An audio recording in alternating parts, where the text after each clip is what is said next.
কেন আসো সিটাঙ্গে বদ্দারা? যে সিটাগান রয়্যালসের খেলার আগে মালিক দল ছাড়ি দিছে, হে সিটাগান এখন শিরোপার অন্যতম দাবিদার। সিটাগান প্রথম ম্যাচে জয় পাইছে নোয়াখালী এক্সপ্রেসের বিপক্ষে। সিটাগানের বোলিং লাইন যথেষ্ট শক্তিশালী ছিল, নোয়াখালী বহুত বাজে খেলছে।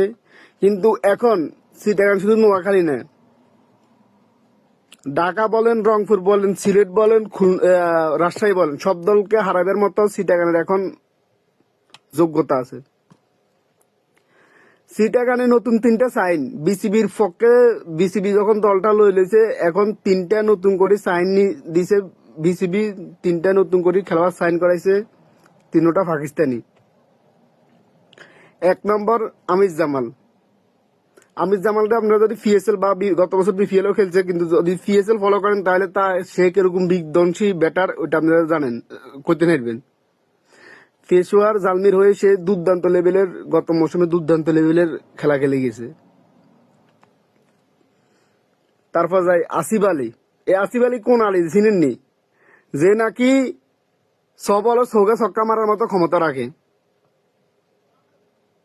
এখন যদি জাতীয় দলে নাই, বয়স হয়ে গেছে একটু, কিন্তু এই আসিফ আলী সবল সৌগা ছক্কা মারার মতো ওইরকম ক্ষমতা তার আছে।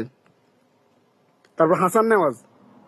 কিছুদিন আগে বাংলাদেশে কুত্তের মতো মারছে, বাংলাদেশের বলারে যে কুত্তের মতো মারছে হাসান নেওয়াজ। হে হাসান নেওয়াজ, আমির জামাল, আসিফ আলী, 3জন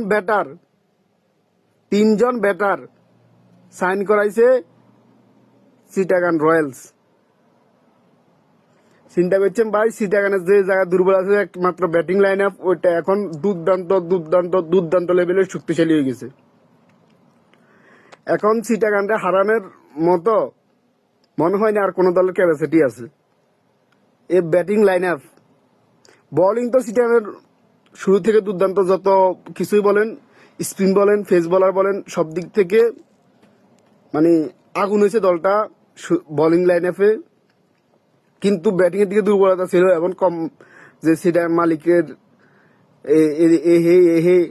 যত সুদূর বুদুর আছে দুর্নীতির কারণে দলটা এতদিন সবাই নজরে 6 নম্বর দল ছিল র্যাঙ্কিং এ। যারা যত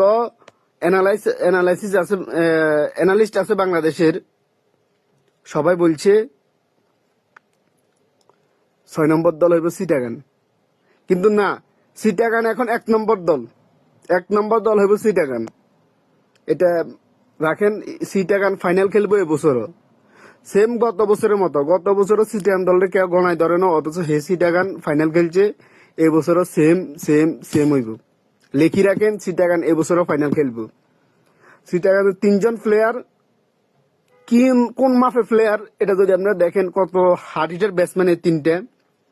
এটা ক্রিকেট ফলো করলে আপনারা অবশ্যই জানেন।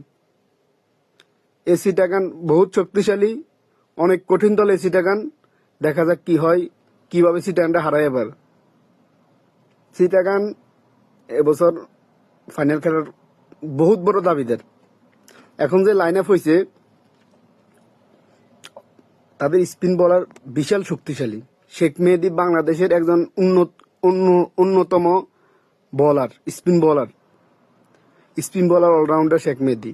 ওই দিন নোয়াখালীর সাথে লাস্টে নামি 13 বলে 26 রানের যে ইনিংসটা খেলে গেছে, এই ইনিংসে নোয়াখালীরে ম্যাচ হারাই দিছে। তার বোলিং এ সে দুর্দান্ত বোলিং, তার সাথে তানভীর ইসলাম। কি কইতাম, চিটাগাং দল এখন চ্যাম্পিয়নশিপ 5 মতো একটা দল হয়ে গেছে। তো সবাই ভালো থাকবেন এবং চিটাগাং সামনের দিকে কি করতে পারে এগুলা কমেন্ট করে জানাই দিবেন।